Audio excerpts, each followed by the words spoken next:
بسم اللہ الرحمن الرحیم۔ مصر میں ایک شخص بلا ناغہ مسجد میں نماز پڑھنے جایا کرتا تھا۔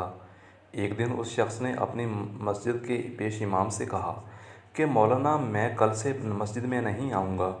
پیش امام صاحب نے پوچھا، کیا میں اس کی وجہ پوچھ سکتا ہوں؟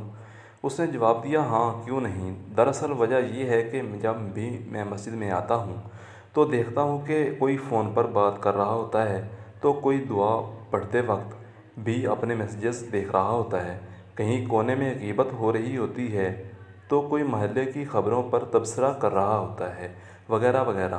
پیش امام صاحب نے وجہ سننے کے بعد کہا، اگر ہو سکے تو مسجد نہ آنے کا اپنا آخری فیصلہ کرنے سے پہلے ایک عمل کر لیجئے۔ اس شخص نے پیش امام سے کہا کہ میں بالکل تیار ہوں مولانا۔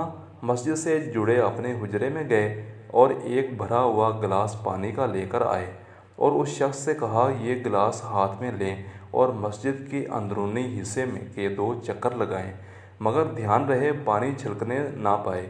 اس شخص نے کہا، امام صاحب، اس میں کون سی بڑی بات ہے، یہ تو میں انجام دے سکتا ہوں۔ اس نے گلاس لیا اور پوری احتیاط سے مسجد کے گرد 2 چکر لگا ڈالے۔ امام صاحب کے پاس واپس آ کر خوشی سے بتایا کہ ایک قطرہ بھی پانی نہیں چھلکا۔ امام صاحب نے کہا، یہ بتائیے، جس وقت آپ مسجد کا چکر لگا رہے تھے اس دوران مسجد میں کتنے لوگ فون پر باتیں یا غیبت یا محلے کی خبروں پر تبصرہ کر رہے تھے؟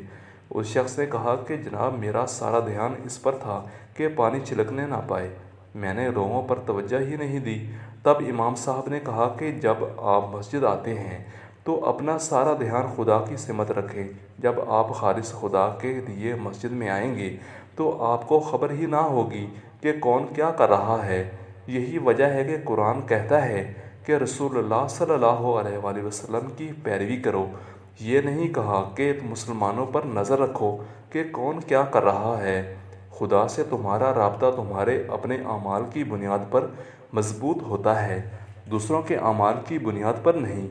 جب ہم نماز پڑھ رہے ہوتے ہیں یا قرآن پڑھ رہے ہوتے ہیں یا دعا مانگ رہے ہوتے ہیں تو ہمارے دماغ میں دنیا داری چل رہی ہوتی ہے۔ اگر ہم پوری توجہ کے ساتھ اللہ کی عبادت کریں یا دعا کریں تو وہ ضرور قبول ہوگی۔ حضرت علی کرم اللہ وجہہ الکریم جب نماز پڑھتے تھے تو خوف خدا کی وجہ سے آپ کا چہرہ سرخ ہو جاتا تھا اور جسم موم کی طرح نرم ہو جاتا تھا۔ ایک دفعہ آپ رضی اللہ تعالیٰ عنہ کی ٹانگ میں تیر لگ گیا جو نکل نہیں رہا تھا۔ جب آپ نماز پڑھ رہے تھے تو صحابہ نے وہ تیر نکال دیا۔ کاش ہم بھی صحابہ کرام رضوان اللہ علیہم اجمعین کی طرح اللہ پاک کی بندگی کا حق ادا کر سکیں۔